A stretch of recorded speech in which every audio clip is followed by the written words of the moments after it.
The following video footage was captured live at a rare Dr. Schulze public appearance.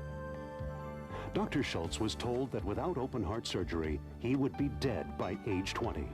Instead, he healed himself of his life-threatening heart deformity and of other incurable injuries. He then made it his life's work to help others have healing miracles too.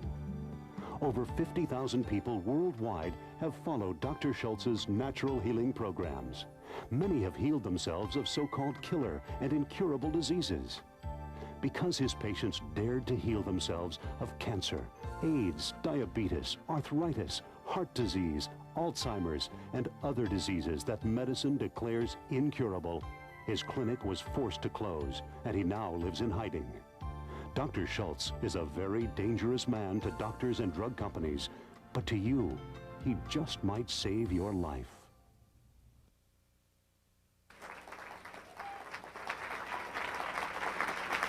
Hey, how you doing? Hi. Yes. Wow. You know, I love you. Thank you for coming. We could spend hours on that part. I'm always clapping, and Sally and I just spent a weekend getting our audio tapes edited and put together for all of you. And the audio engineer kept saying, "Who's sitting next to you doing all that loud clapping?" And I said, "That's me." And he goes, "You clap for yourself?" And I said, "Yes." I said, "Yes, it's not for me, it's for all of us. This is not just me, it's much more than me." I have a box of books in here. I'm going to get myself set up. I have to have lots of things to throw when I get mad.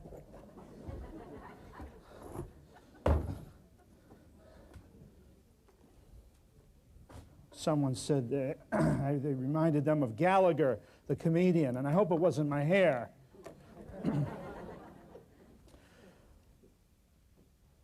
Thank you for making this party happen. I can put out the energy and the desire for wanting this to happen, but it took all of you in here, every one of you, to come here and make this happen. And I really appreciate that. And I really love that. Because we're going to change the world. That's what this is all about. Yes, yes.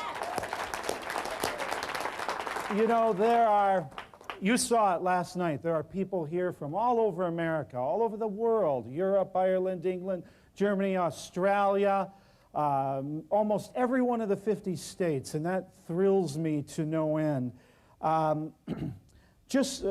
So you understand this, what I do with all this money is we put it back into these events and publicizing this information. I just want you to know that I haven't spent one nickel of the Crusade money since we started doing this.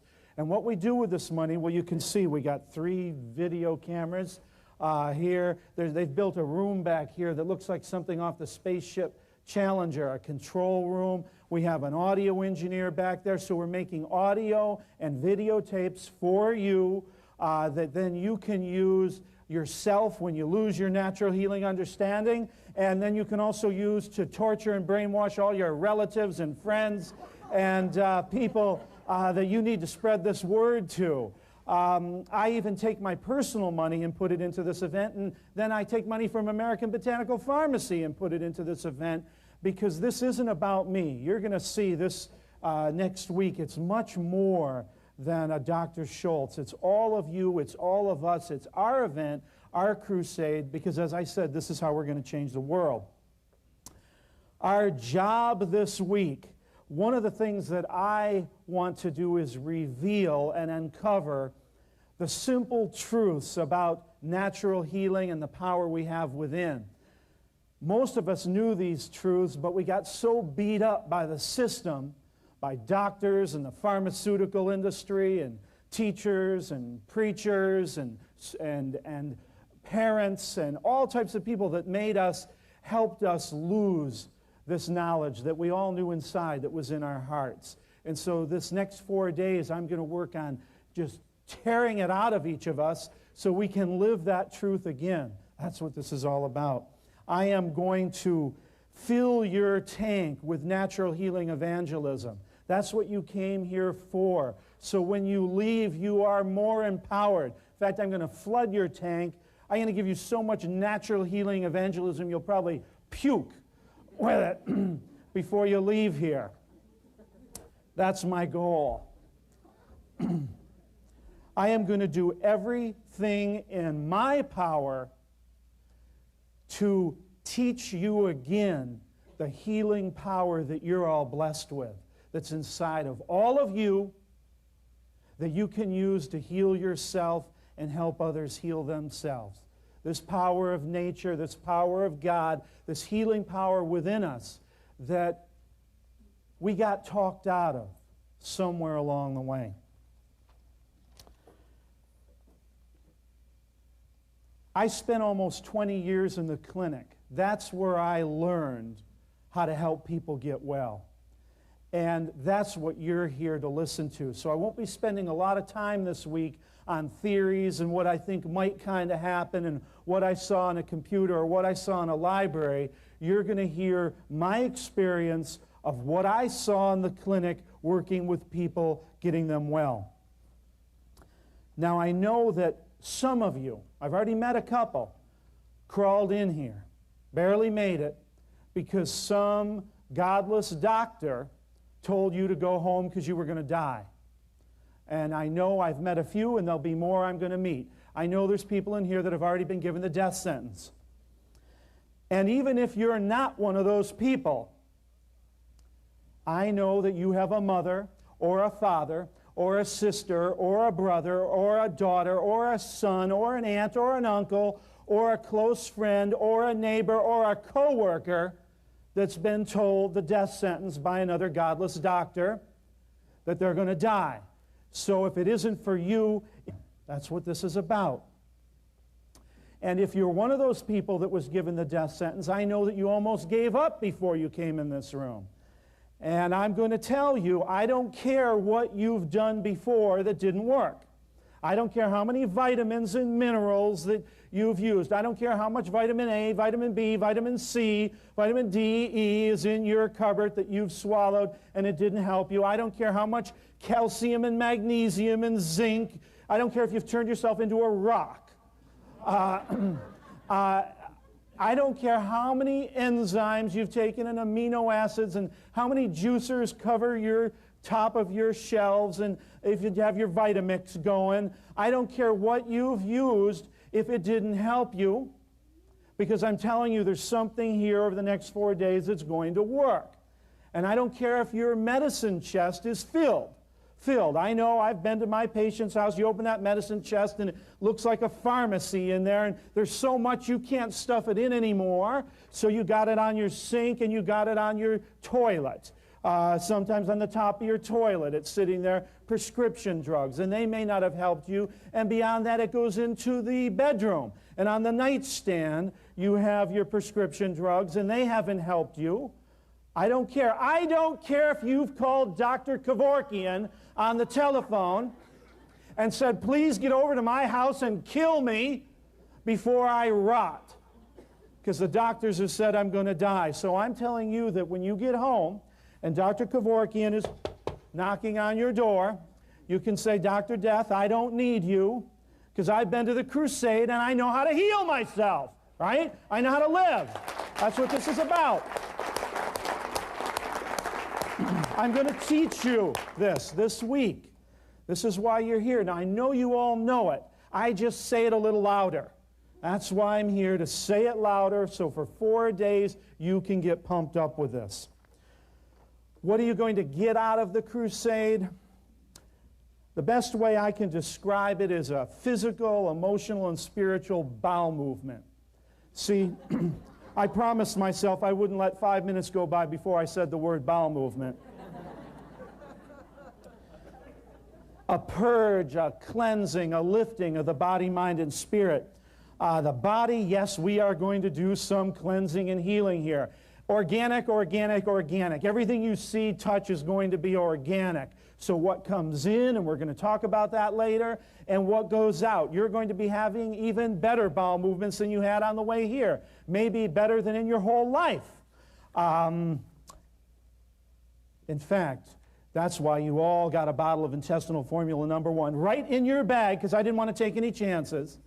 I wanted you to start right out with having your formula to make you have better bowel movements. That's another thing that this is all about. And when you come here, you can tend to get a little nervous because look at it. Over 200 people from around the world that are just as crazy as each one of you with natural healing evangelism. Isn't that great? Yes, look at this group. But sometimes that makes us a little bit nervous and we stop our bowel. So I didn't want anybody to get plugged up, because the first thing that happens when you get plugged up here is you get plugged up here, and we all want to take in as much of this as possible. So that's why the intestinal formula #1 is right in your bag, and you can start using it immediately. And hey, I can proudly say that this group, and wherever we go, we have plugged the toilets at every place we've held this crusade. Every place. Yes, yes. You know, it proves my theory. I do not believe that the modern toilet was designed for a person whose bowel works normally. I believe that whoever they tested that on was constipated. Because when I go, the first thing I'm thinking is that all going to flush down there? Now that's a good bowel movement, and a lot of times it doesn't, does it? And we plugged the toilet so bad up here, we plugged every toilet at once. So now we've hired a full-time person to be outside those bathrooms with a plunger to make sure that we can get it down. Now maybe we'll read in the headlines tomorrow, City of Santa Monica sewage system overloaded. Toilet paper wasn't designed either for good, healthy people. Believe me, you've all experienced that one.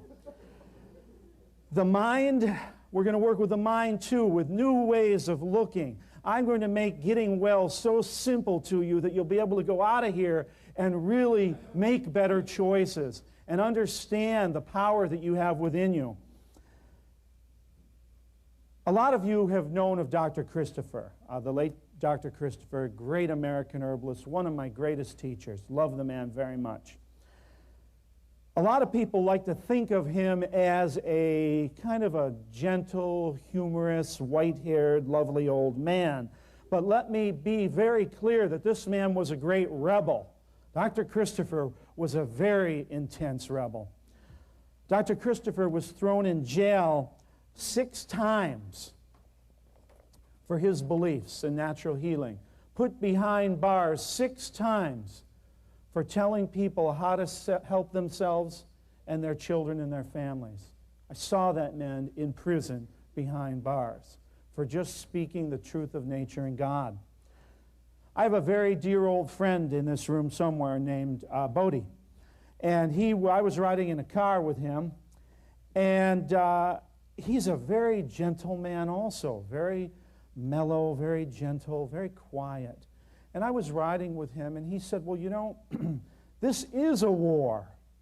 And I thought, well, that's a very strong statement from one of the most loving, mildest people I know. And then I started thinking about it, and I thought, he's right. I know I've been in jail many times. I know that the doors of my clinic were removed quickly with these big boom. So maybe it is a war.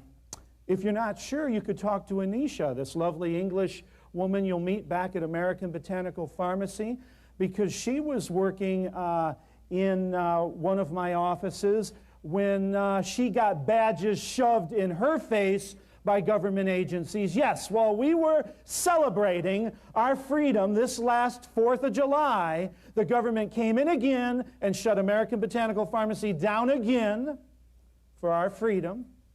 And so talk to her a little bit about how it feels to get government badges shoved in your face.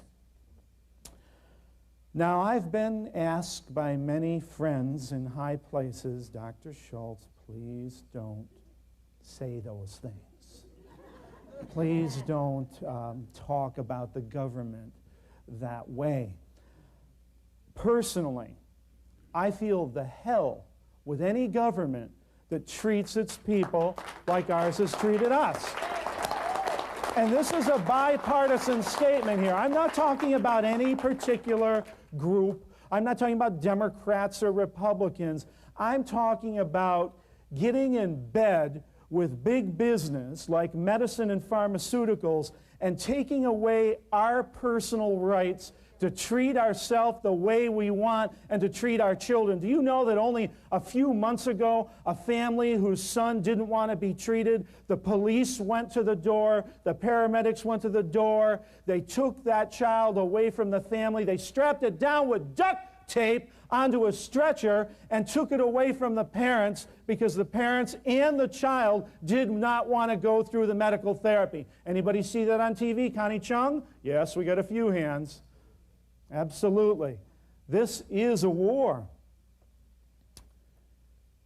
I've said that we need a revolution.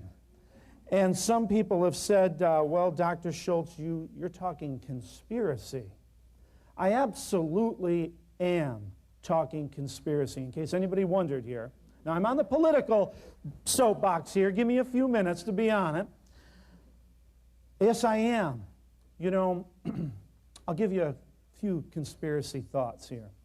First of all, whenever I've got paranoid and thought, is this happening? Is this really happening? The truth has always been worse when it's uncovered. Did you ever notice that? You think, well, is the CIA really bad? No, they're not bad. They're just selling cocaine in South Central Los Angeles.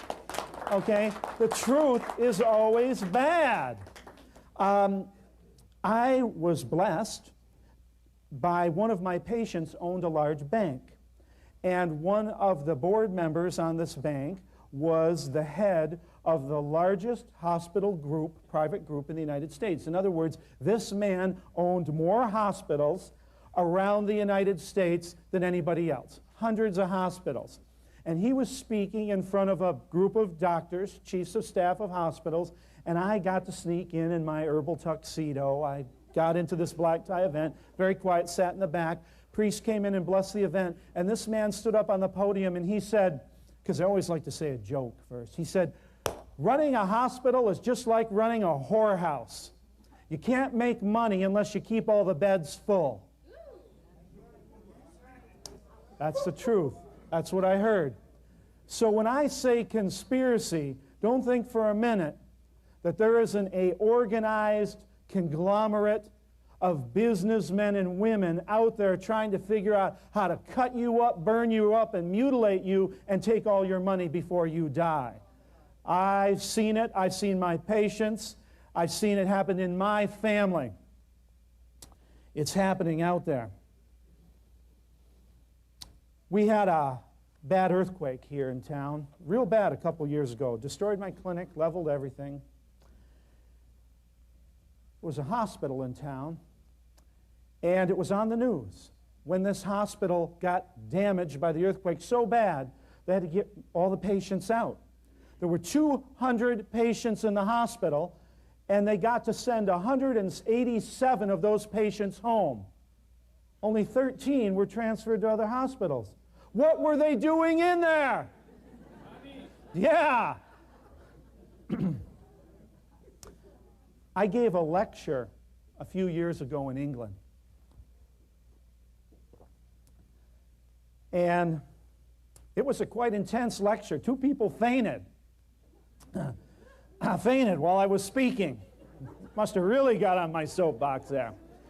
After the lecture, the person who put it on said, there's someone here, a gentleman that would like to speak with you for a few minutes, and I think you should talk to him. And he introduced himself, and he said, I'm the Queen's physician. And I said, oh, terrific. And he said, could I have 2 minutes of your time in a side room? And I said, okay. And he said, you know, you're a very dangerous man, Dr. Schulze. He goes, do you realize you're speaking anarchy? You're speaking revolt? And I said, yeah, you must have heard my lecture. Really, it got sunk in. And he said, you should watch your back. That's what he told me. He said, you should watch your back. Now, you know, there have been many great doctors like me, like Dr. Schulze, who ran the Los Angeles Institute of Drugless Therapy, one of Dr. Christopher's teachers. I think he was killed, disappeared, better than Jimmy Hoffa. Dr. Mendelsohn, a lot of people in my field tend to disappear when they start asking for an investigation of the government and of medicine and of the pharmaceutical companies and why so many people are hurt and crippled. And so I do watch my back, and I watch my front, and I watch my sides, and I have a lot of great people you've already met and I'm going to introduce later that work with us. And they watch for me, and all you are watching for me. But if someone gets down this aisle, I just want you to know that Mr. Glock here is going to watch me too. I will not be the first one to go down. I want you to know that. It isn't going to be me.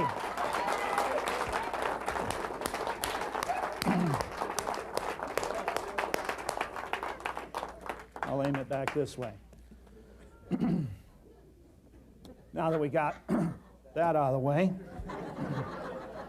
I feel a little lighter. I know some of you thought you were coming to hear Mahatma Gandhi, and I'm sorry, but I didn't ask for all these things to happen to me. I was just trying to help people get well. And this is what happens when you try to help people get well with the weeds that are growing in their backyard and not out of the drugstore. I didn't realize I wasn't playing ball. I didn't realize I had to be playing some game.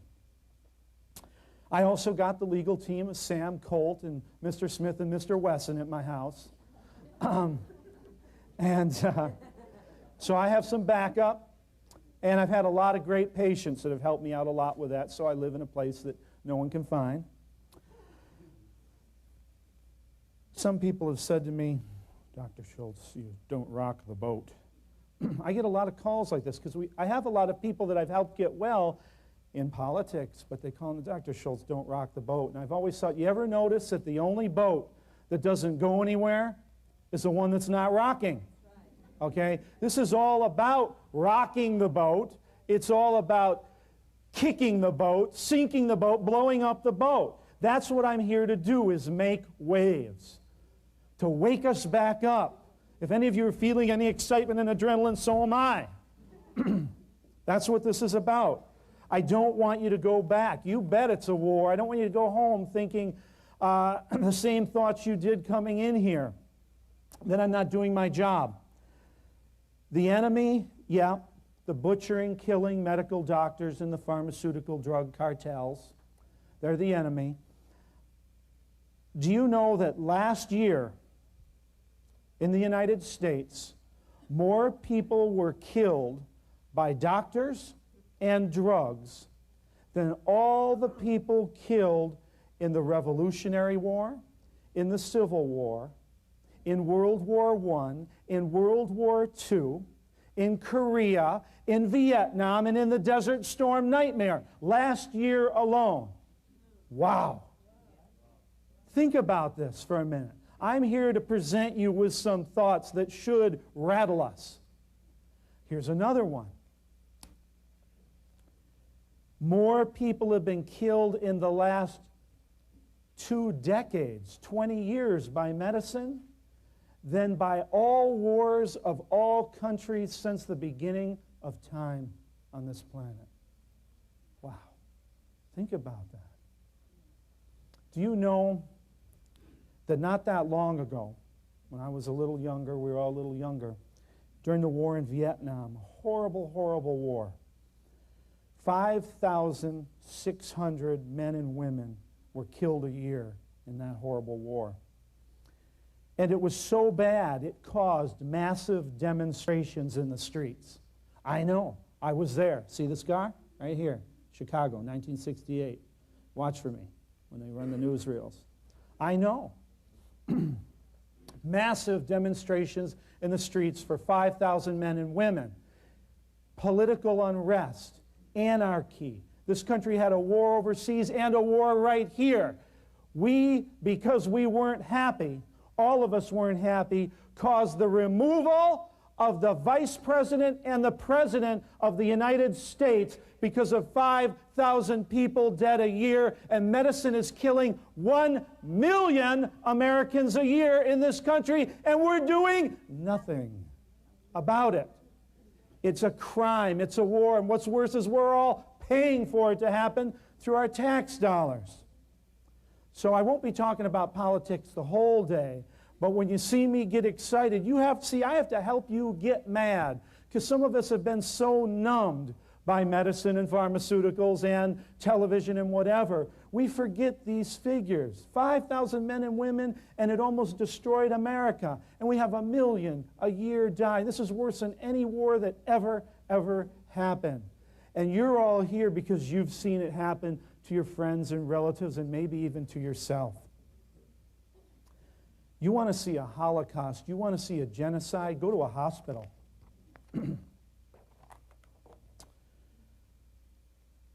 Few people have said, Dr. Schulze, you make me feel uncomfortable. Well, hallelujah. Praise the Lord, because that's my job. That is my job, to make people feel a bit uncomfortable. I got here because I put my foot harder in my patient's rear end than anybody else. That's what it takes. We have to get uncomfortable before we can understand this. You want to feel uncomfortable? You ought to come inside here for about 2 seconds. That's intensity. I can feel it.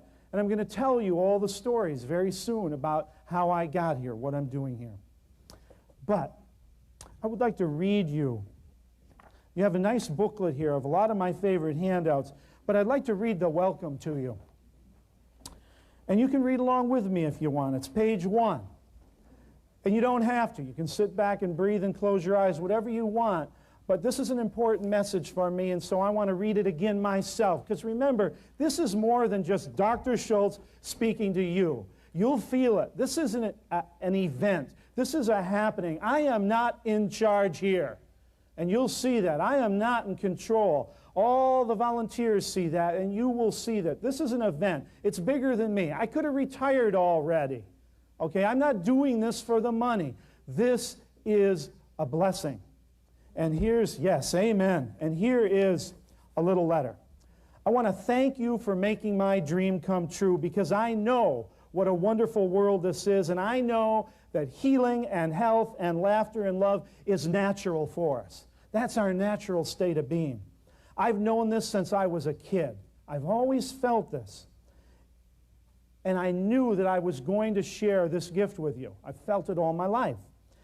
It's a gift that all of you came here with. You just need a little more encouragement to let it explode out of you like it's exploding out of me, to manifest it, to feel it, to breathe it, to live it, and release it and share it with everybody when you leave this crusade. From the beginning of our lives, we are bombarded with the lies of mankind. And boy, was I. They tried to get me every way they could. And we believe these lies to be true. So I know that many of you in here have at one time or another thought you might be crazy. Because while everybody was lining up for their medicine and pharmaceuticals, you were feeling like, this doesn't feel good in my heart. This doesn't feel right in my soul to have these organs removed. And you weren't going along. That's why you're here, because you couldn't take it. Our parents, I heard it from my parents. Our teachers, boy, my teachers almost got my mind out of my head. They almost got me going against myself. Our preachers, our leaders, they've all had us vaccinated with a poison worse than any bacteria or virus known. A disease that's lies buried deep within all of us in every cell of our body, mind, and spirit. And this disease is distrust, is disbelief. We no longer believe in God. We no longer believe in nature. We no longer believe in the healing power that's inside of all of us. And I'm going to show you some herb books here, and the herbalists are telling you not to believe in that. We'll read those later today. And this disease has corrupted us. It's infected us through our every being, every cell of our body. And our healing can only come when we are willing to trust again in God and nature, and trust again, believe again, and have the strength again to love again. This is what the healing is going to come from. These abilities, I feel, again, are the natural state, but we're also paralyzed, mesmerized, hypnotized, numb, and dumb. We're just walking around, okay, well, I woke up, I guess I should take Dayquil. Well, I go to bed, I should take this other one. And, oh, well, I can't, when I eat this food, my stomach burns, I better take more of these pills. We've all just become a machine. We've lost our common sense. And that's what this week is all about, is common sense. Now, I know that all of you have taken many steps to change. That's why you're here. And this week, I'm going to ask you to take one more. Few of the things I'm going to say this week might feel a little uncomfortable on Monday. They'll feel better on Tuesday, and by Wednesday, you'll feel it coming through your body. And if you don't, let it go. Get rid of it. I'm just going to give you my experience here. This is my dream, and so I'm just asking you all to take one more step this week, a little bit further out than you've dared before. That's what I would like. Many people say, where did you get all this passion and all this enthusiasm and all this excitement? As I was on my way here this morning, I could see this building from about a mile away, and I looked up at the top, and I said, there's 250 people up there waiting to play about natural healing, waiting to hear more about natural healing and the power. And someone said, doesn't that frighten you a little bit? And I thought, I can't wait to get there. I can't wait to get to this party. I was sitting at every red light going, I can't believe it's another red light. I wanted to get in this place. So people have said, why are you so passionate? Why are you so excited? What is this enthusiasm you have? So let me tell you where it came from and how I got it. When I was 11 years old, had a wonderful life, fairy tale life. Mom and dad, very poor, but they loved the heck out of me and my brother and had a wonderful life. But when I was 11 years old, I woke up in the middle of the night. I heard a horrible noise. I ran in. My mother was crying. She was on the telephone, and my dad was screaming. And I got in bed, because that's where I always went when I felt unsafe, was into my parents' bed.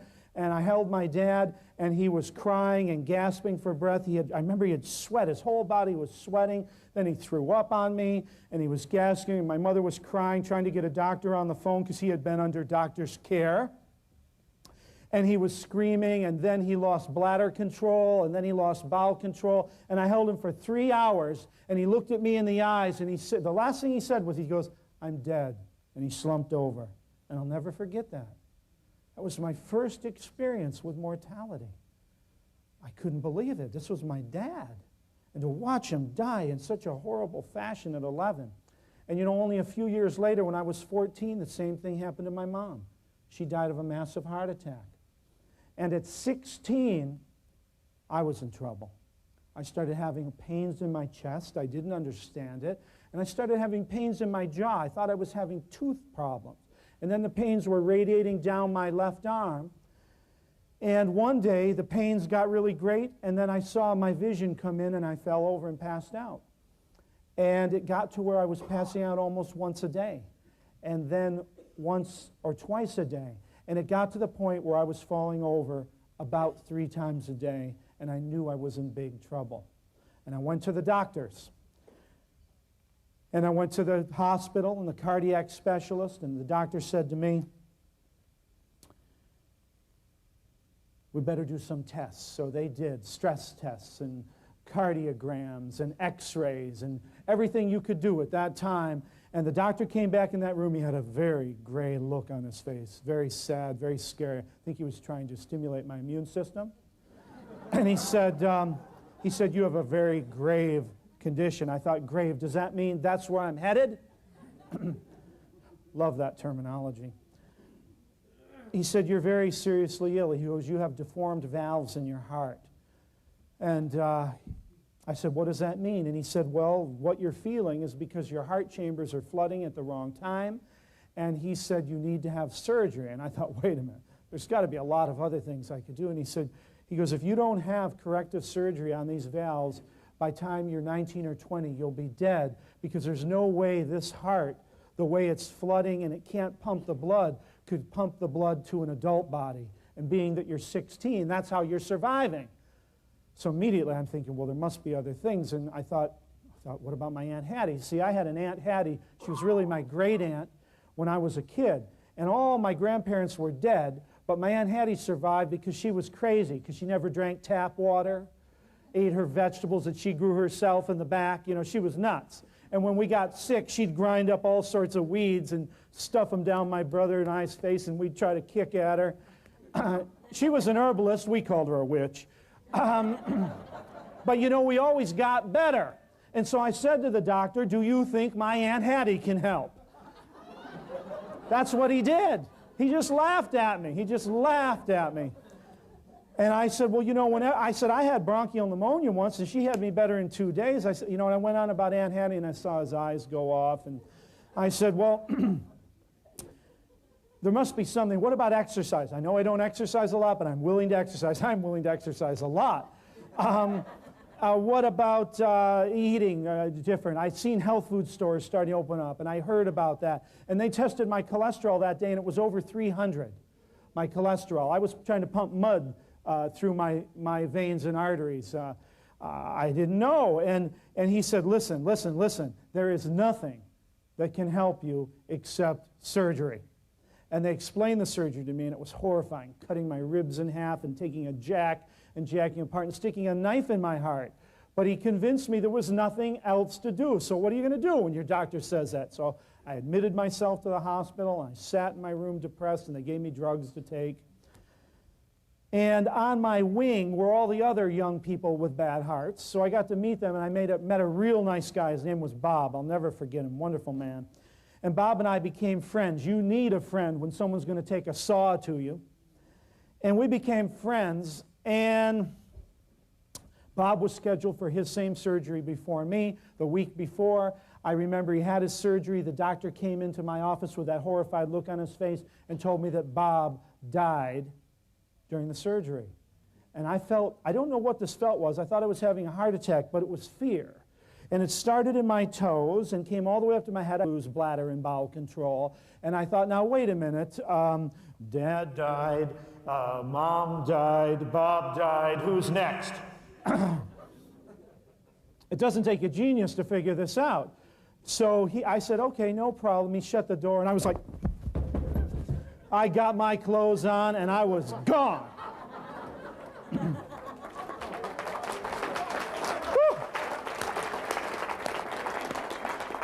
And I went down the road, and I just started telling everybody about my problem. I figured there's got to be answers out there. I mean, when you start thinking about taking that saw out of the garage and cutting yourself in half and sticking knives in your heart, I thought I'd rather drink battery acid mixed with donkey crap. I mean, you couldn't come up with the torture that I wouldn't do. So I said to everybody, what can I do? I got this heart. And the first person I ran into said, well, I think if you eat less red meat, it's better for your heart. And I had kind of heard that, but I thought it was some kind of anti-German group. Because, you know, I had blood for breakfast, lunch, dinner, and dessert, and, a little sugar thrown in. But we never ate any of that green stuff on the plate. We'd scrape that off and give it to the dog, and he wouldn't eat it either.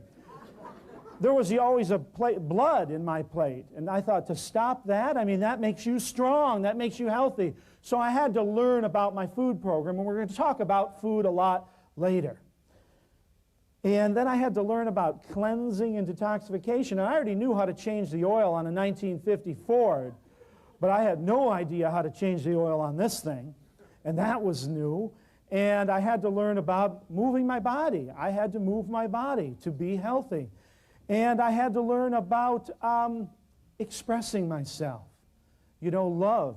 I learned that you cannot have healthy organs in your body if you have negative tapes running here. And if you want to have a healthy heart, you better learn how to give love and receive love, because until you do, that heart cannot be healed. There's negative and positive emotions that will kill or cure every organ in your body. And I had to learn that. And it took me about 3.5 years on this program that I put together in a hodgepodge way, just doing anything and everything. Walked in the health food store and I said, what do I do? And they said, sunflower seeds. Okay, give me 100 pounds. I mean, I did it all. 3.5 years later, I went back to the doctor and I said, I think I'm well. And he didn't even remember me. Then he got my file and he goes, oh yeah. He goes, you left the hospital. And I said, yeah. I said, check me out. And so they did electrocardiograms and x-rays and stress tests and all different cardiograms. And he came back in that room and he had that same horrified look on his face. And he goes, I just don't believe this. I don't believe this. He obviously was not a believer. I don't believe this. And he was shaking his head.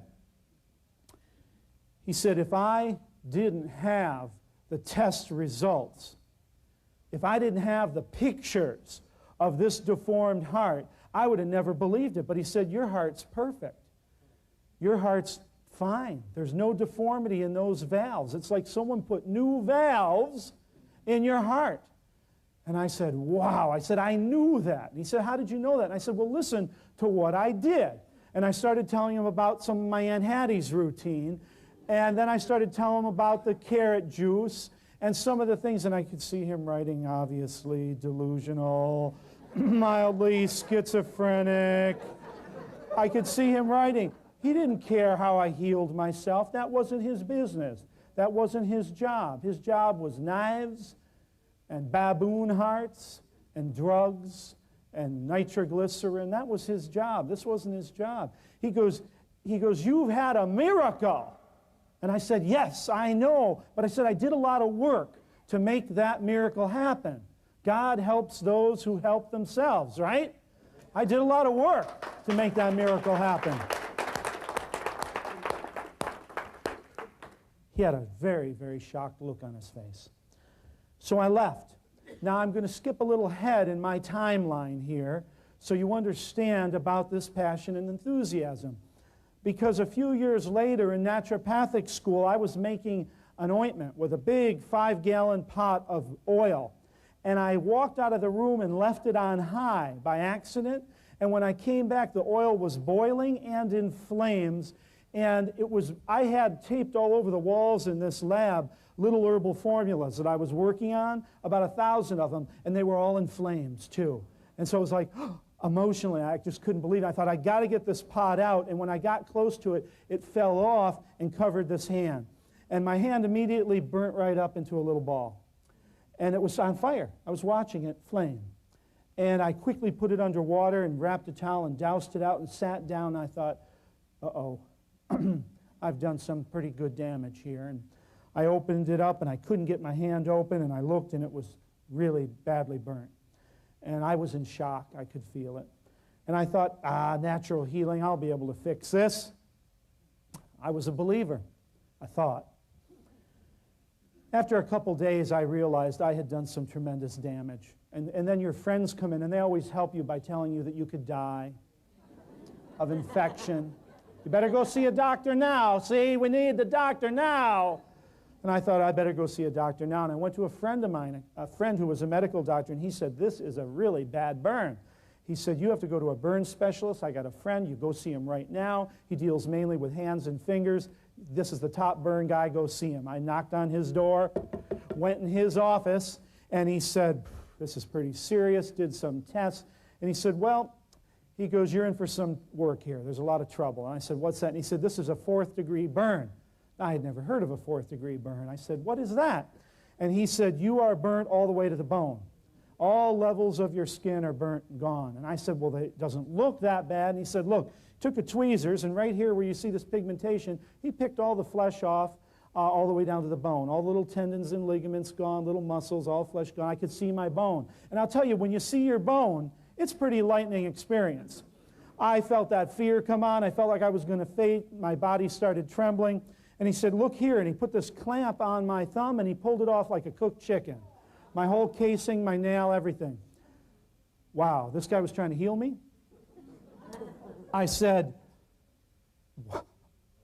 my hand. And he said, that's 4th degree. And he said, you need massive skin grafts. And I said, well, can't. And I started telling the story about my heart and my Aunt Hattie. and my natural healing experience. And he said, no, no, no, no. He goes, you have no skin. Not the first level, not the second level, not the third. You have no skin. It's gone.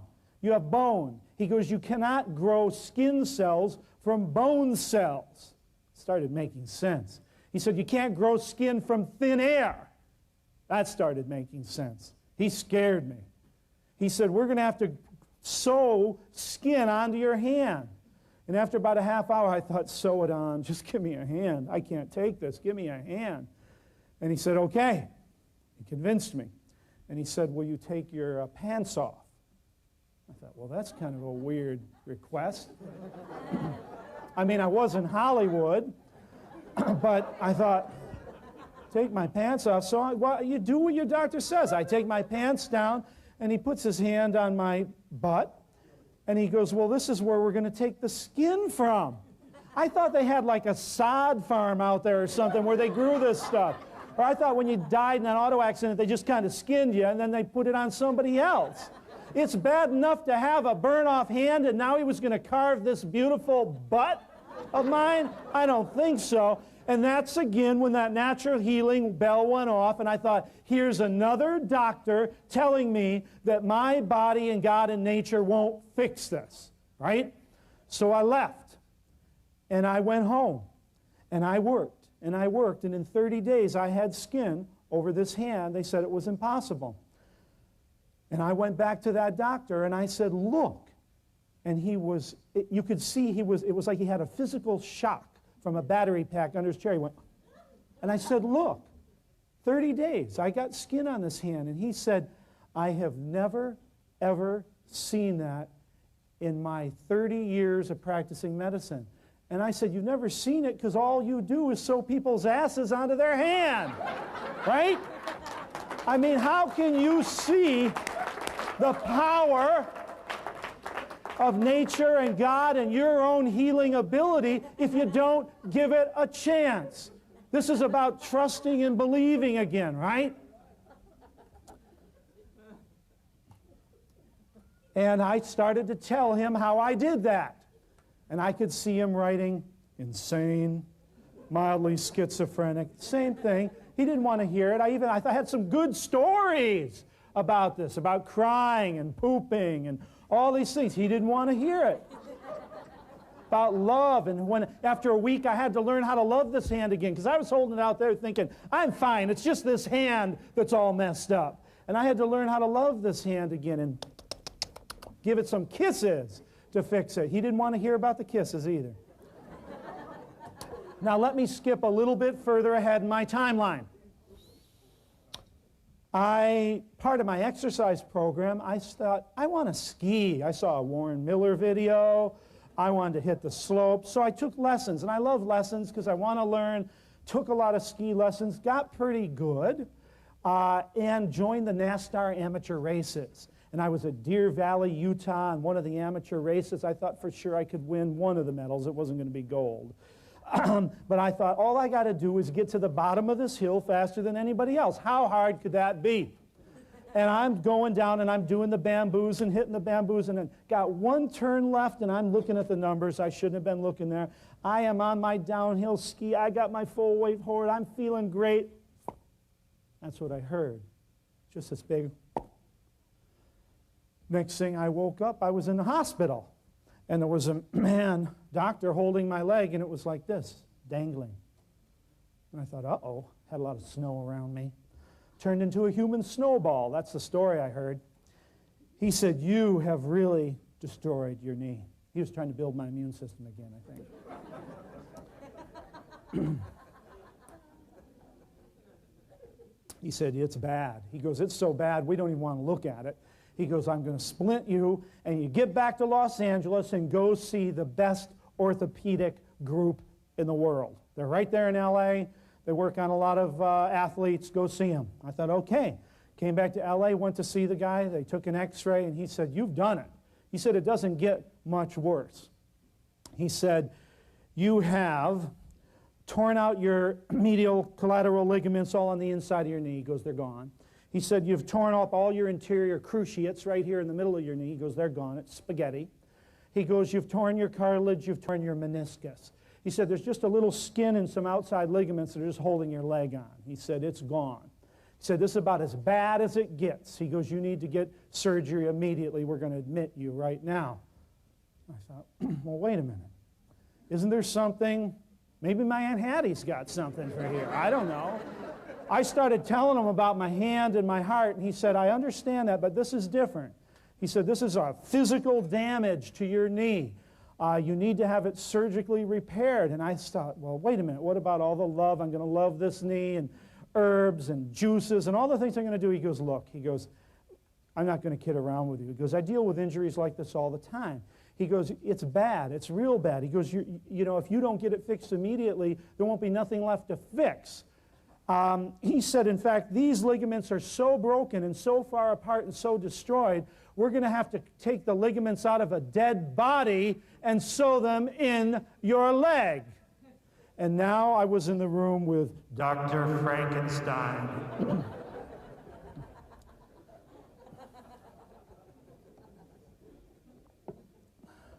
That's when that bell went off again. It was like the butt to the hand, you know, the saw here. Now they're going to take cadaver ligaments and sew them in me. And I thought, whoa, if I can build a heart, I can build a hand. I said in 30 days, I'm going to have a new knee. I was pretty cocky. Walked out of his office, and in 30 days, I didn't have anything. This thing didn't work at all. But in 60 days, I was limping. And in 90 days, I was walking without a limp. And here I am today. I never could tap dance. But here I am today with a new knee. I went back to his office to show him my new knee. And he said, this is a miracle. And I said, yes, it is. I said, but I did a lot of work to make this happen. And he said, well, I have never, ever seen anything like this happen before. Sounded just like his brother in crime. The guy who wanted to sew my hand together. I hope he was going to separate them afterwards. Would have looked a little weird walking around like this. And the first doctor that said I'd be dead by 20. If I listened to the doctors, I'd be dead. That would look pretty bad. I wouldn't have any skin on this hand, and I couldn't walk if I listened to the doctors. Thank God I had a natural healing filter in here, because I listened to my inner voice that said, don't do this. Don't do this. So what I'd like to do is explain to you about what I call the faulty mathematics of medicine. Now, the handout for that is near the beginning of your book, but you don't need it. You know, handouts, some people like to look at them, some people don't. But the handout is on page 8, called The Faulty Mathematics of Medicine. I'd like to go over that just for a few minutes here.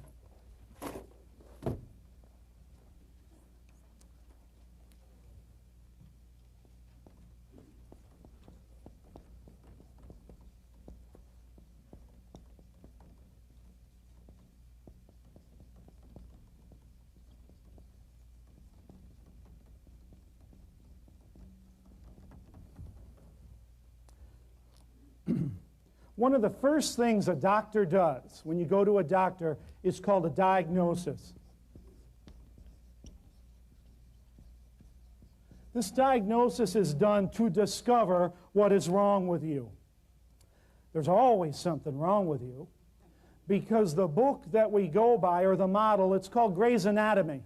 Gray's Anatomy is a book of the perfect anatomy of the human body. And there's books on the perfect physiology. And all of you in here, unfortunately, are imperfect. And so you are not going to look like that book. And whenever any of us is analyzed compared to that anatomy and physiology perfection, we fall short of it. Therefore, we need some treatment.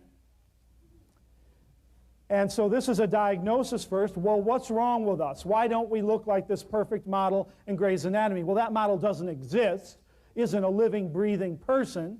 But that's what we're compared to. So we get a diagnosis. This is what's wrong with you. I have heart valves that are deformed. I have no skin. on my hand. I have a destroyed knee. Then they give you what is called a prognosis.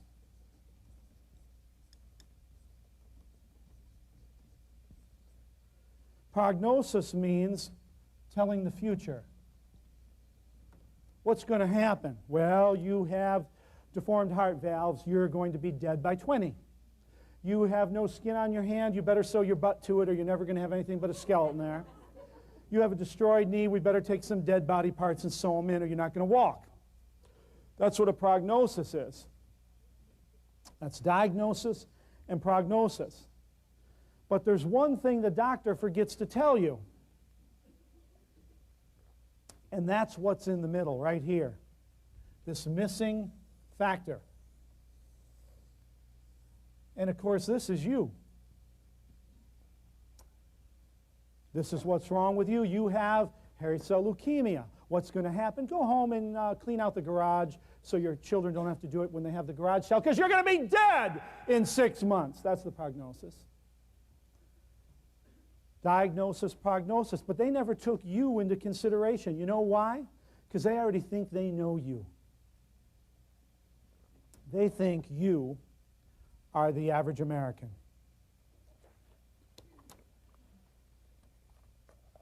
The average American that they think you are eats a low-nutrition, high-fat food program. The average American has a diet high in nutritionally depleted food. The average American drinks 300 soft drinks a year. The average American eats 170 pounds of white refined sugar a year. The average American eats 400 candy bars a year. The average American eats 500 donuts a year. And since I don't eat any, somebody's eating 1,000. The average American will stuff 12 entire 3,000-pound cows into their mouth and down in their gut and try to poop them out in their lifetime. 12 entire cows. The average American will take 6 entire pigs, try to chew them up and swallow them and crap them out. The average American will take 3,000 chickens and other birds and put them in their mouth, and another 3,000 aliens from under the sea into their mouth and chew them up. The average American will drink 30,000 quarts of milk and pass this all through their digestive system. Whew! That's a job. Is that you? I don't think so. Average American has 2 to 4 bowel movements a week. According to my figures, that means they are 70,000 poops short in their life compared to me. Whew! Talk about full of it. The average American gets very little exercise, is overweight, has hypercholesterolemia or too much cholesterol, has hypertension, high blood pressure, cholesterol level of 200 or above. The average American takes over 30,000 aspirin and other drugs in their life, and over 20,000 over-the-counter drugs, and another 2,000 gallons of alcohol. Whew! Now that's a program. It's not our program, but it's a program. Now, if that is you, and the doctor says you have deformed heart valves, you'll be dead by 20, you know what's going to happen at 20? You're going to die. If that is you and the doctor says you have no skin on your hand and you need to sew your butt to your hand or anything else to your hand, you better sew it. And if that is you and the doctor says you have no ligaments in your knee, it's wrecked, it's gone, you'll never walk again, you better sew anything onto that knee if that's what's going to get you to walk again. If that's you. Because what these doctors say is absolutely correct. There's a book on it called The doctors call it their Bible. And every doctor has that book, and it's a book of diagnosis and prognosis. And it's published by Merck, Sharp, and Dohme, one of the largest drug companies in the world, part of the Dow Industrials. You see Merck traded. It's written by an international team of medical doctors, the best from all around the world. So these people are right if you are the average American. And this is what they're expecting. The average American. That person who takes those 3,000 cows and gets them all the way through and hopefully out. That's what they are expecting. So when they say you have leukemia, you'll be dead in a year, they're considering that you're the candy bar donut eater with a high cholesterol, high blood pressure, and all those other horrible things. But what about if you are not the average American? What about if you decide to take responsibility, I know that's a dirty word, responsibility for yourself and make changes in your life, positive changes in your life, that you decide not to eat necessarily everything that's in front of you, that you don't stop at McDonald's and maybe you stop at the health food store, and you decide to do some periodic cleansing and cleanse out your internal organs and get your exercise program going, and you decide to start changing some of the tapes you learned here. You know, my mother said you can't always get what you want, and when she died, the Rolling Stones said you can't always get what you want. I heard it all my life, right? Negative affirmations. We start changing that, and you're not the average American anymore. And if you decide not to be the average American, then these books are the biggest books of lies ever published. And do not go to a doctor. Don't go to a hospital, because they have no idea whatsoever of what's going to happen to you. You're going to be considered insane, schizophrenic, a miracle, because they have no idea. There are no books written about what happens when you have leukemia and you decide to get the juicer going, you get the wheatgrass juice out, you get the carrot juice out, you start running, stretching, cleansing, liver flushing, bowel cleansing, new attitude. There's no books on that. Medicine knows nothing about that. They study nothing about it. They've learned nothing about it. They know nothing about it. So, don't go to a doctor or a hospital if you want to be well. I guess that's the message here. Dr. Mendelsohn, and I'm a big fan of his. Dr. Mendelsohn was a pediatrician. Who knows Dr. Mendelsohn knows of him? Yeah, we have some of his books in the back. Great man. He was one of the nation's leading pediatricians. Practiced for 40 years with children, loved kids. He was head of the American Medical Association's licensing board for the state of Illinois.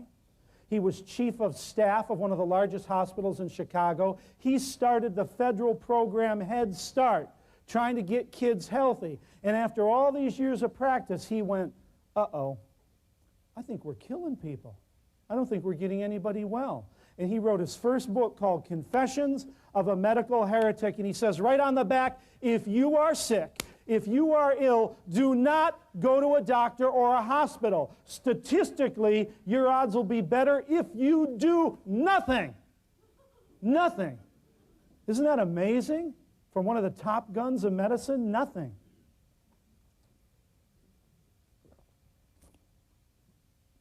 Now, what about if you do something? I know that's a radical thought, but what about if you do something? See, if you have a disease and you're the average American and you go to the doctor, I can tell you your future. They're probably going to kill or maim you. If you have a disease and you do nothing, you'll live longer. That's what I saw with my patients. My patients that just let the tumors and the cancer grow and rot them outlived the people I knew that took the chemotherapy and did all the treatment. And there is no statistical evidence today that proves that chemotherapy works for anything. Here's a government report I have right here from the General Accounting Office of the United States. The United States' Statistical Investigation Department on breast cancer and chemotherapy, and they say right here, how is this possible? That is, what would explain our consistent finding that there is no observable improvement in breast cancer patient survival, even though the use of chemotherapy has increased rapidly in the last 10 years? It doesn't work. In fact, it makes you worse. So let's look at this again. You go to a doctor, your time is less. You do nothing, your time is more. But what about doing something? What about making some nice choices in here? for this new, healthier you.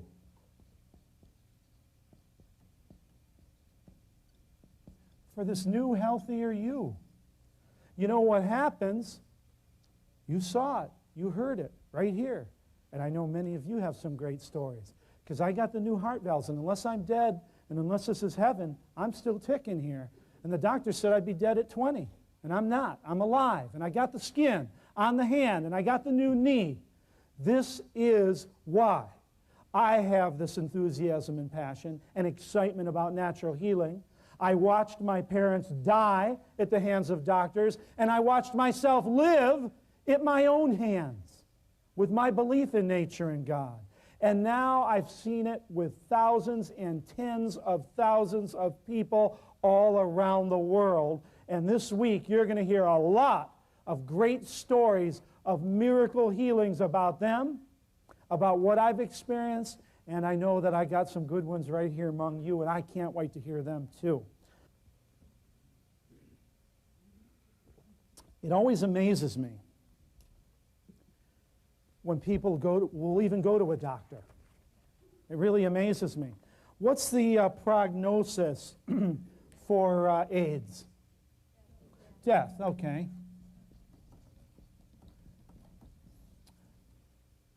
So why do you go to a doctor when you have AIDS? Why would you go to someone that's just going to tell you you're going to die? Think about that. Now suppose our toilet back there really breaks today. Probably will. We call a plumber up. We say, you know, we need a new toilet. Can you come and fix our toilet? And the plumber goes, sure, I'll be right there. But I must warn you that every toilet I've ever put in my 45 years of being a plumber, within a week it breaks again. Would you say, hey, yeah, come on right over? I don't get it. Why would we go to a doctor when we know they're going to tell us we're dead? Why don't we go to someone that tells us we can live? Do you understand what I'm saying? And plus, with all we know now, which I'm going to share with you later even more than you know, about how powerful this tool is right here between our ears at healing our body, we would never let someone give us a death sentence. I say this is the biggest form of malpractice by medical doctors today, is telling people when they think they're going to die. How dare they do that? Yeah.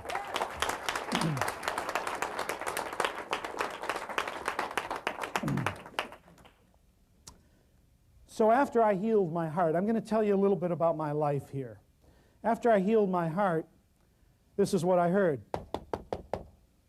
Knock on my door. One of my friends said, I can't believe the story I heard about you and your heart. I said, it's true. Here I am. They said, do you think you could help my uncle? My uncle has heart disease. And I said, yeah, let's do it. I know the heart disease program, the Dr. Schulze heart disease program. I figured it out. We did the program. His uncle didn't have to have surgery. Got better. Next thing I heard another knock on the door. It was one of my relatives that had been diagnosed with cancer. Did the program. They went into remission. Oh, and it also worked for cuts and scrapes and all sorts of other things. What I learned is your body's incredible ability to heal itself. But I started getting a lot of knocks on the door. Pretty soon the knocks came from people I never met before. And I thought, well, you know, I would like to go to school and learn more about the body's ability to heal itself. And I had heard about a great doctor out here in California named Bernard Jensen, and some of you, I think, just came from hearing him. Wonderful. Yeah. What a wonderful, wonderful, beautiful man. And I went to Dr. Jensen's to study about natural healing. You know, first in New York, I followed a man around named Pavel Arola, who was an incredible natural healer from Europe, and boy, was he a butt kicker. That's when I really learned. Someone told me that sympathy comes between shit and syphilis in the dictionary.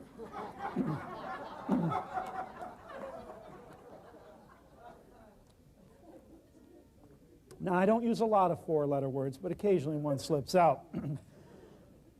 I never saw sympathy get anybody well, but I saw a good kick in the butt do it just good. And I saw Pavo even wind himself up for him a few times, and he helped many people get well. And then I went out to Dr. Jensen's, but I had a problem.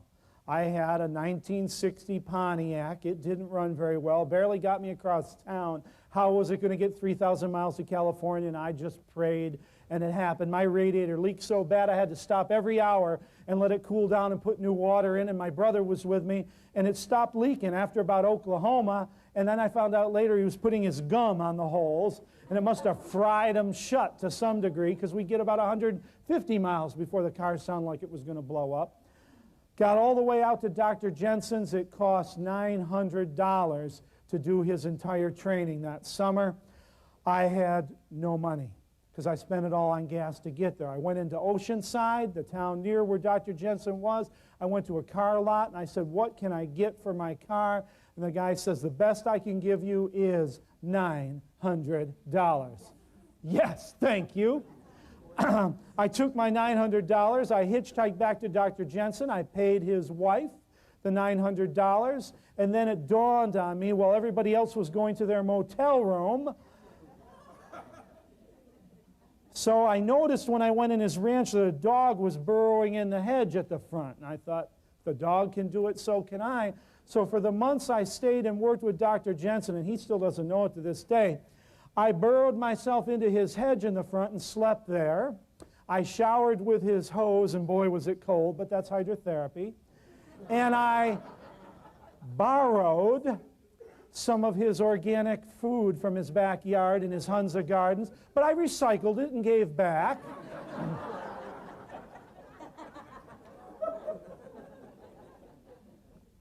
And I learned more about the power of healing at Dr. Jensen's, seeing him at work with his beautiful, simple, loving understanding of natural healing and helping people get well. Boy, did I learn a lot. And I was willing to do anything to be there. And that's the point. I'm not just trying to tell you what a tough guy I am, but you gotta be tough if you want to be well. Natural healing can't be this fiddling around with a purple candle, okay, and maybe a little scented oil over here, because while you're fooling around with that, the doctors are sharpening those scalpels, they're boiling down the chemotherapy, and you go in and they're going to cut your arm off. Do you know what I mean? We got to be like that in natural healing. We can't expect to just be fiddling. Oh, but now it's real serious. You got to go to a doctor. Why to a doctor? Because they know how to treat serious disease and illness with intensity. And sometimes natural healing has to be done with some intensity. So I learned a lot from Dr. Jensen. Caused a lot of trouble. I don't agree with Dr. Jensen on a number of things. I don't agree with anybody but myself on everything. He used a few things I didn't like veal joint broth and cod liver oil, and I used to go, ah! Make noises like that in the front row. And after the first day of class, he said, yo, I want to talk to you tonight. And I went and I thought, oh, I'm going to get a special session with the doc. And I got a good one. He told me, he looked at my eyes, he told me about myself, and he said, I can give you the best prescription you can have for your healing. I said, what's that? And he said, learn 1,000 jokes. And he told me to lighten up. He said, I'm giving you the best I got after 50 years, and you're sitting in the front room making noises. So I had a lot of learning to do at Jensen's. And I learned it. And he says, I want you to take everything I've learned and take it out there and make it better. Improve on it. Modernize it.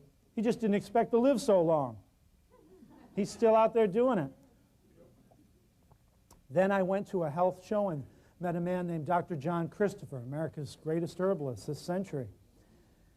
And I went up to Dr. Christopher and I met him, and I saw more people than I ever saw at a health show. Almost 15,000 people tried to get in a room, tried to attack this man.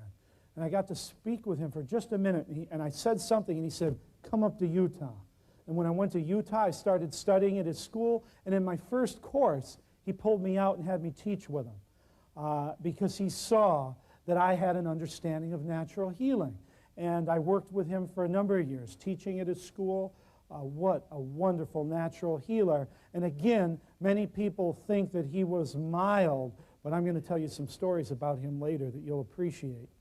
I got to do everything at his clinic. I remember once a boy came crippled, had its spine severed at birth from an early surgery to save it because of a heart problem, and they slipped with a scalpel and cut its spine, never walked, 12 years old, and I took that boy in his wheelchair and I wheeled him into the stream that was coming from a melted glacier out back of the school, and 3 hours later in that classroom with herbs and that stream treatment, his legs started twitching. Okay, I got to do some things like that at Dr. Christopher's. If Dr. Christopher was alive today, he'd be kicking my butt to turn up the intensity. That's the kind of man he was. He'd be kicking a few other butts for lessening the intensity. He was a great man. His son, David, used to leave during a lot of my classes. He said he was afraid that we were going to get sued. We never got sued. We did get thrown out of every place we ever held the school. But after I spent time with Dr. Christopher, that's when I realized that we could work on people that were really, really, really sick. Really sick. Diseases that I didn't even understand. And that's when I started working with more incurables. And for the last decade of my clinic out in Malibu, I worked almost specifically with people with degenerative disease that were told they were going to die by a doctor. So I always say that, you know, while I was in the clinic, most of my colleagues were writing books. I have a lot of friends in the herbal world, well, I used to. They have decided not to practice because practicing is very tough legally, especially if you start working with people with cancer, because you know that you can't be cured of cancer, diabetes, arthritis. That's the official law. There's no cure for those diseases according to medicine.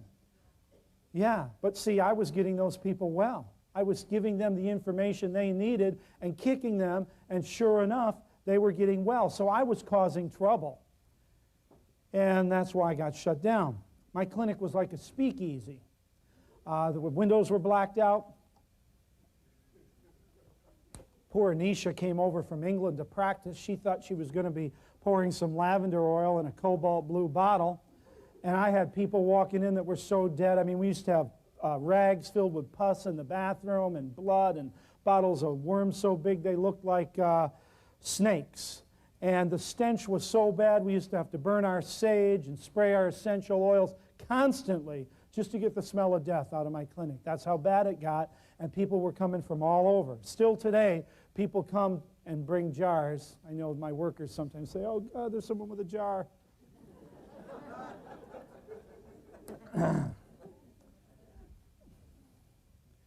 I learned a lot of practical experience.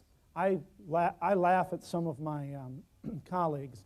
I tell them that they bottle herbal hypothesis in a bottle because you can't tell if it works. You've got to work with people. What I learned and what I'm going to share with you here is what I learned in the clinic. You know, when Mr. Jones or Mrs. Smith come to you face to face and you give them something they're not getting better, you better fix it quick and get them better. And you don't learn that in the library, and you don't learn that on the computer database. You learn it working with people. And I know a lot of you have already done that, and I'm going to push you this week to do more of that.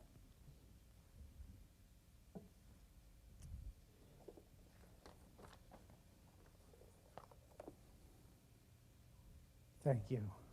This is a dangerous seat, because sometimes this stuff just all goes, but then it's the most exciting seat in the house, too. I had a feeling you were going to be in this seat, too. Okay. Let's start talking about natural healing. Let's start talking about natural healing and what I learned of what natural healing is. You know, the word natural has probably been bastardized more than any other word in the English language. Pretty soon we're going to have natural cars and natural hammers. You know, you put the word natural on something and you're guaranteed a few million more dollars, right? So the word is meaningless. So what is natural healing? I thought we'd spend some time today figuring out what it is. In fact, before we figure out what it is, we should probably look at what it isn't, what natural healing is not. Alternative medicine. That means that it's an alternative to regular medicine. But that doesn't necessarily mean it's natural. What few friends I have left, I usually lose in this part of the lecture. On page 5 and 6 of your book, you're going to see Anisha's, an excerpt I took from her master thesis on homeopathy. You know, homeopathy, many parts of the world, people think is herbs. Come on in. Think is herbs. Many people think homeopathy is herbs. Well, homeopaths do use herbs, but they use a lot of other substances. The founder of homeopathy was a medical doctor, and to this day, I believe it is almost impossible, once someone has had any medical training, to think natural. There's a couple. I don't think this man was one of them. In fact, he was frustrated with medicine at the time in the 1800s in Europe, but instead of going to a more natural form of medicine, he just used exactly what medical doctors were using in that era, but in a small dose, in an invisible dose. And this is where homeopathy gets the name invisible dosage. It's very diluted to the point of almost invisibility. And some people say, well, then these obnoxious substances are okay because they're invisible. Well, I would rather have the invisible dosage of an avocado than one of a cancer tumor. Now, homeopathy does use herbs. There are many herbs in homeopathy, invisible herbs. And I am not debating whether homeopathy works. Medicine works sometimes. The question is what price are you paying besides the money, but what price are you paying in your body? Yes, your liver got better. Your kidneys rotted out. Whoops. That's what Mendelssohn called the whoops of medicine. Oh, yeah, your heart's better now. Sorry about the blood clot in your lung. That's the whoops theory of medicine. Your bowel's working. We got all that cancer. We did have to cut off your testicles and put a plastic pump in your penis. That's medicine. I heard them all. I heard them all in the clinic. So this man used medicine but diluted it. So he did use herbs, but his philosophy was energetics. But this man used to suffocate birds that were alive and drown them in his preparations, thinking that the energy of the bird would go into them. But in case you're still not disgusted, let me take a look at page 6 and recite to you a few things that are found in homeopathic preparations. And I'll start with insects: crushed live ants, honeybees, papal cross spiders, cockroaches, bedbugs, ladybugs, black Cuban spiders, a woodlouse, head lice, plant lice, centipede, the common flea, orange spiders, Spanish spiders, gray spiders, Australian black spiders, for those of you from Australia. We didn't want to leave you out. The fly, the potato bug, locust, live wasps, caterpillars, scabies, mites, and kissing bugs. How about snakes, reptiles, and fish like crawfish, red starfish, roasted sponge, yellow viper, toad poison, copperhead snake, red coral, rattlesnakes, coral snake, digestive fluid of the lobster. Who thought of that one? Fish, fossils, jellyfish, purple fish, cobra snake, inky juice of cuttlefish, leeches, German vipers, Gila monster, king crab blood, moccasin snake, strong fish, and adder snakes. And in case you're wondering about animal, human parts, and diseased organs, and unknown material, adrenal gland secretion, whale morbid secretion, a maceration of a tubercular lung, botulism poison, saliva of a rabid dog, animal charcoal, a cancer nosode, rudimentary thumbnail of a horse, the beaver, cholesterol from the gallbladder lining. We all need more cholesterol, right? We have diphtheria virus, fecal matter taken from the amniotic fluid of an unborn horse, pancreatic fluid, dog's milk, lecithin from animal brains. Lunch is coming. Horse grease gland, septic pus from cow flesh, decomposed in the sun for 2 weeks, muscle tissue acids, protein from decomposed human fecal matter, syphilis virus, typhoid gland of sheep, a nosode from a tubercular abscess, smallpox pus, cat's milk, gallstones, anthrax bacteria, and testicle extract, chemicals, metals, toxic substances, arsenic, cyanide, mercury, lead, ammonia, amyl nitrate, anthracite coal dissolved in boiling potash, coal tar, lime, plaster of Paris, carbolic acid, chloroform, lodestone magnets, formaldehyde, soot, graphite, lead, potash, saltpeter, nickel, petroleum, radium, tin, sulfuric acid, thallium, TNT, uranium, and alcohol exposed to X-rays. Whew. Now those are only some of them. The point I'm trying to make is not debating whether homeopathy works. It's, do you want these substances in your body? Okay, do you even want the energetics, the energy of these substances in your body? I think we have other tools we can use. Yes, I've had patients come in that were absolutely healed by homeopathy, but I've had patients that were absolutely healed by medicine. The question is what price do you pay by taking an energetic dose of pus from decomposed, diseased animals and humans? What price do you pay? Maybe we pay a price. Maybe we pay a price. I don't want to pay that price. I am not prepared to pay that price. On page 7, you'll see another handout about Chinese medicine. Now I'm going to write off a whole continent. First of all, it always amazes me, living here in Southern California, why some people try to make me think that God put all the good herbs on the other side of the planet. Sometimes I think it kind of spins like this, because all the good herbs are on one side. Dr. Christopher, a very wonderful man, used to say we need to learn to live under our own fig tree. Under our own fig tree. Use what's in our backyard. Use what's right around us.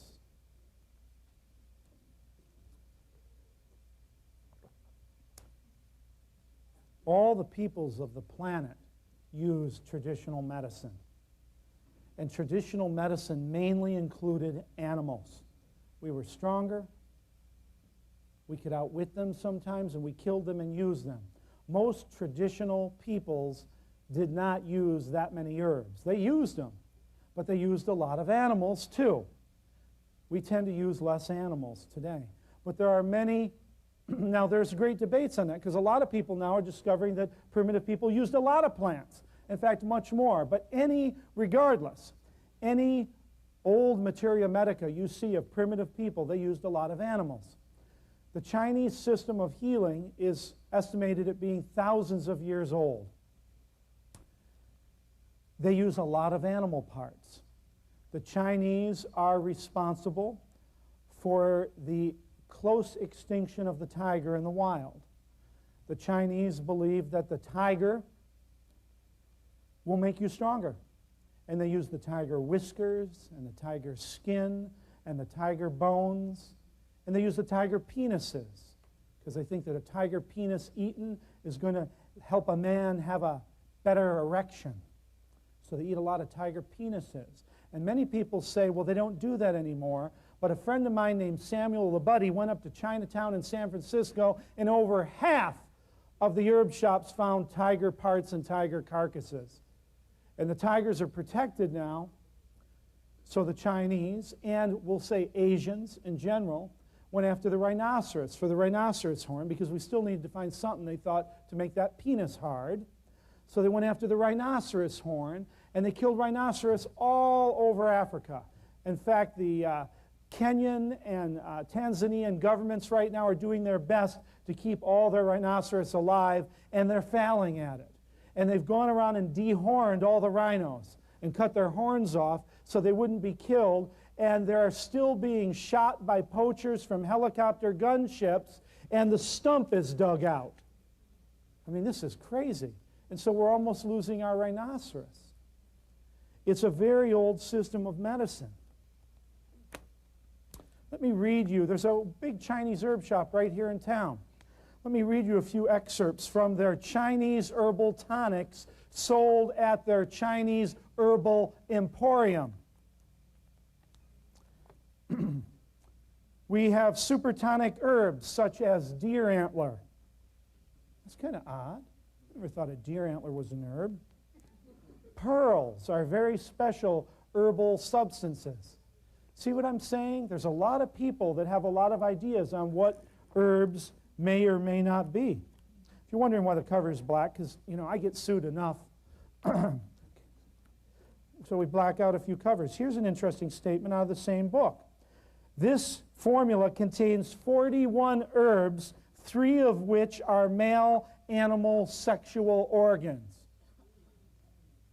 That's a different concept than what I call herbs.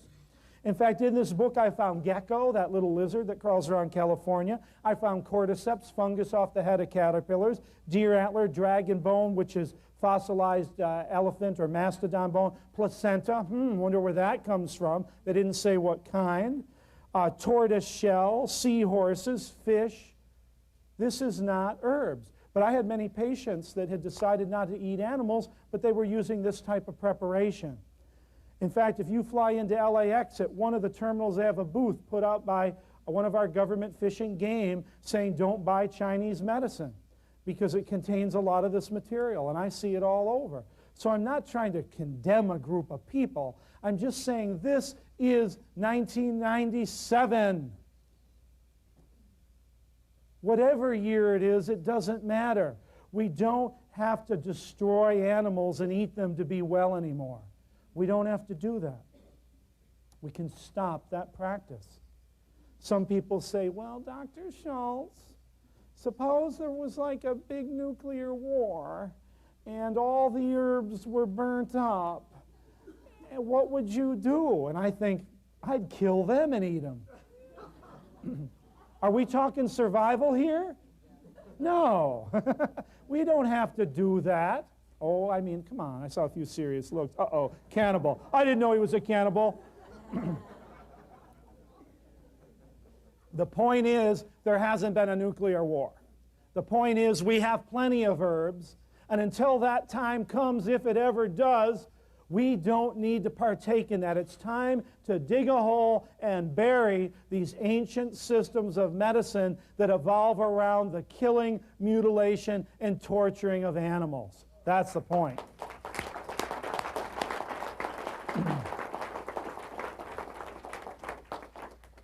We have some wonderful things up in the other room from PETA and other groups showing us that even medicinals that we thought were not animals are animals, and I'm going to talk a lot about those.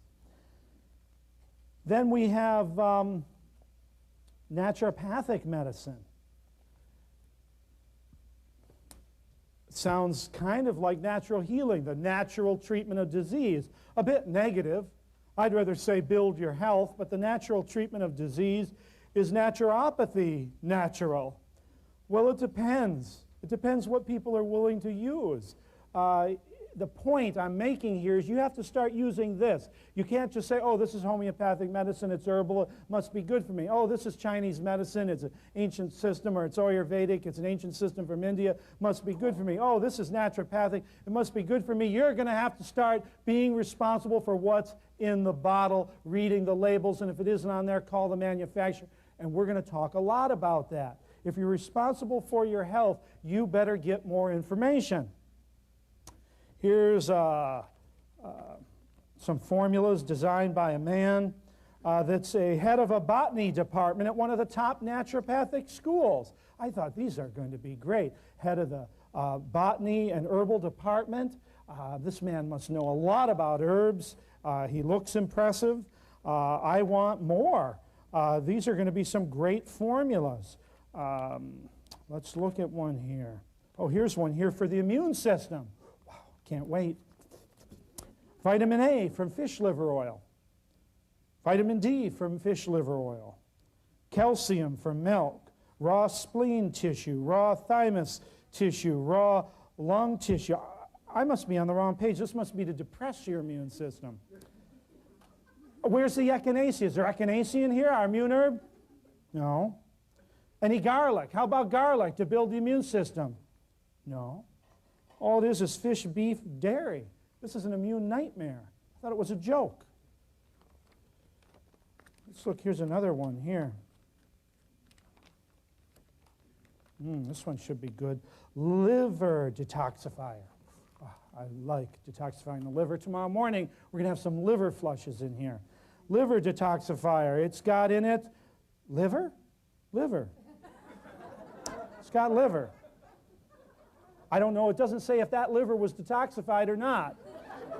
But it has some kind of liver in here. It has ox bile and fish liver oil. This guy's parents must be a butcher or something. Is this designed to clean our liver? but it looked good. And this man's an herbalist and one of the top herbalists. So the point is that not everything that gets into your face that says alternative or natural or has a rainbow or a whale on it, or it's homeopathic or ancient Chinese or ancient Indian or ancient American or ancient anything may not be what you want to put in your mouth. And I wanted to make that point clear. Sure, I alienate some people. Yes, I blow up some belief systems. But the healing of us and the healing of this planet is going to take place through our enlightenment and our illumination and our education. Does that make sense? Yes. And I'm not here to win any popularity contests, period. Okay, if I was, I'd be saying, oh, I think a hamburger once in a while is okay. Do you know what I'm saying? I'm not here to be popular. I told all my crusaders, and I'll tell out of you, I will stop when nobody walks in this door to hear this message. That doesn't seem to be happening, does it? Okay? In fact, I am a wonderful believer in people in this country and all over the world. See, pharmaceutical companies and medical companies, they believe you're a bunch of stupid, dumb morons, and if you're not, they'll give you Prozac and turn you into one. Okay? That's who they believe you are. Oh, you're not going to stop eating the donuts and shoving 12 cows in your mouth. You'd rather have a coronary bypass surgery and pay $150,000 for it. That's who they think you are. Well, you know what? I know that's not true. I know the people in this country and around this world, and I travel all through it. And I find a lot of great people, a lot of loving people with a lot of common sense who are tired of getting ripped off by medicine and pharmaceuticals, who are tired of things not working, making them worse, and taking all their money. And they're sick and tired of it, and they've had it. That's who I find, and I know that America and the world is ready for this message. So when people say to me, oh, don't rock the boat, and you're talking anarchy, America, the world is ready for this message. I met a man from Africa just yesterday, and he was out in the street, and I didn't know if we had anybody coming here from Africa, so I kicked his butt in the door. I want someone from everywhere. We're taking this message around the world. I already have, and it's getting bigger and bigger. This is how we're going to save ourselves and the planet. Now, there's a few more things here. Here's a magazine on herbs. It's one of the top herb magazines out there. I'm excited. Let's see, the first herb article. Ricin, the deadly toxin from castor bean.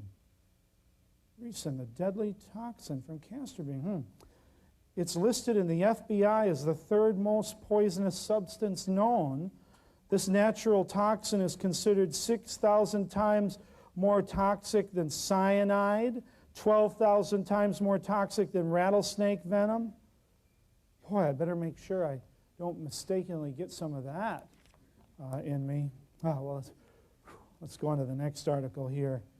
Oh, boy, here's a person who had that toxin and had to have a liver transplant. Thank God for doctors. Oh, and here's someone who ate poisoned mushrooms, and they chopped them up in their spaghetti sauce, almost killed him. Okay, let's get on to herbs. Caution with homemade oils. If you make your own garlic oil at home, you could get botulism. Holy moly. God, Dr. Christopher taught me how to do that. I've been making it for years. I better stop.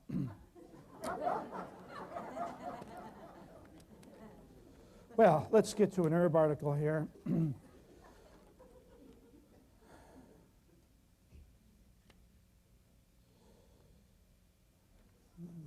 try to find an herb article here.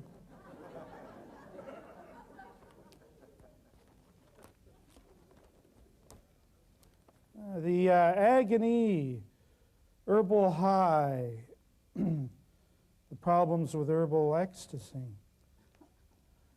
Ooh, and here's something else that'll kill you if you don't make it right. Here's a whole section on black tea. And one more story about the way you could poison yourself with herbs. And this is an herbal magazine. kind of frightening.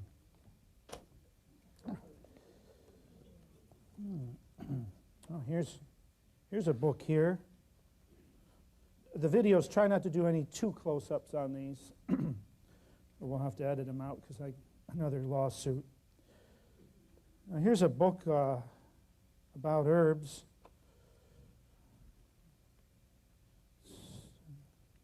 It's published by the Pharmaceutical Products Press. This is one of the biggest sellers of herbs out, but let's look at, oh good, aloe. Hey, it's got aloe to start, A-Z aloe. Aloe. The aloe, using aloe in treating most conditions has not been verified.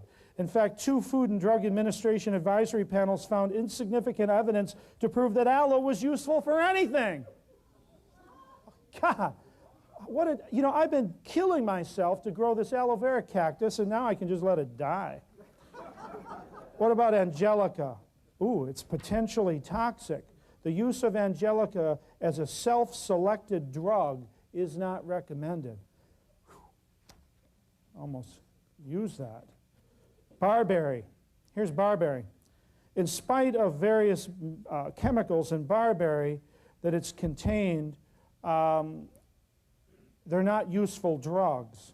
It appears that there's no reason to recommend barberry for its therapeutic property.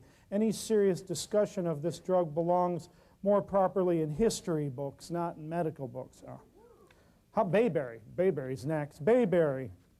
However, even bayberry, if it were a useful drug of any particular condition, a hypothesis that remains unproven, at least in large doses, it's still in doubt because of its potential carcinogenic nature. Bayberry? Carcinogenic? I can't say right now.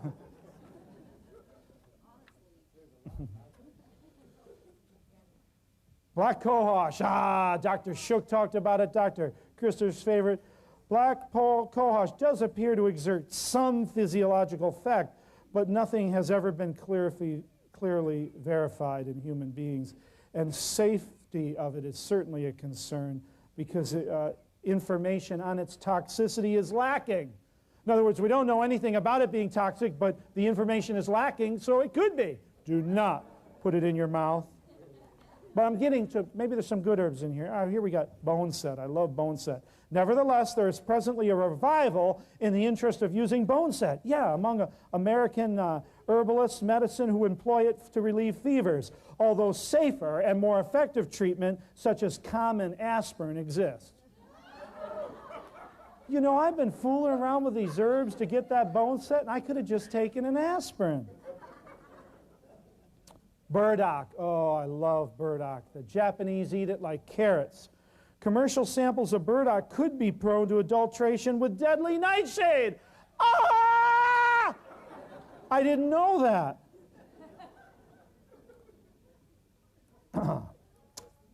Capsicum. Cayenne. My favorite. Caution, use of this irritating product is advisable. Now, they got me mad.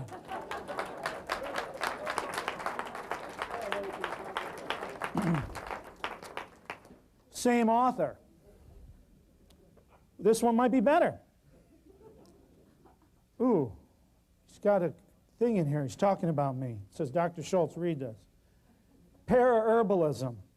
Belief in the superiority of things natural and organic, which has gained considerable favor in the United States in recent decades, may be viewed as an outgrowth of the counterculture movement of the 1960s.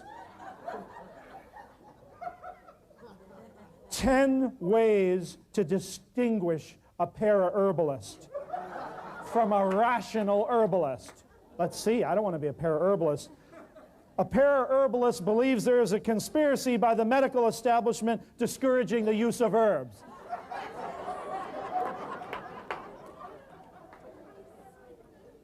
I haven't said anything like that. A para-herbalist thinks whole herbs are more effective than their isolated active constituents. A para-herbalist thinks natural and organic herbs are superior to synthetic drugs. Para-herbalists think that the moon is significant and the way the planet rotates and making tinctures by the moons. And there is no scientific evidence supporting this assertion. Para-herbalist thinks tests in animals are not applicable to human beings because there are differences between us and animals.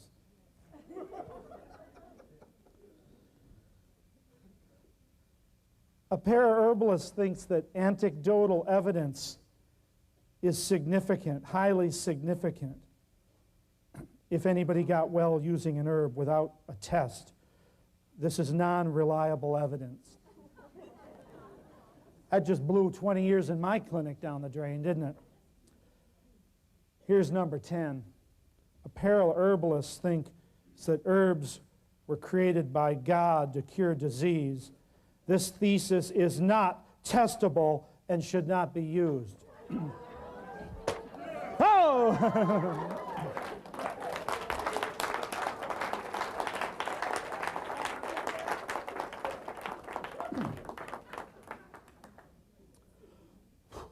I don't know where these come from.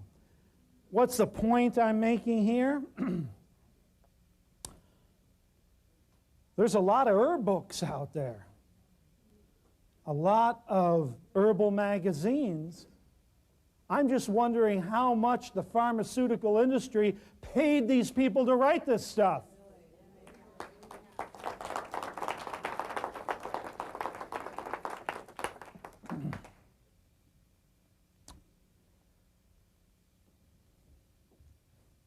Okay, it's our first break time. We made it. Everybody's still here. Now, the big question is, will anybody come back afterwards?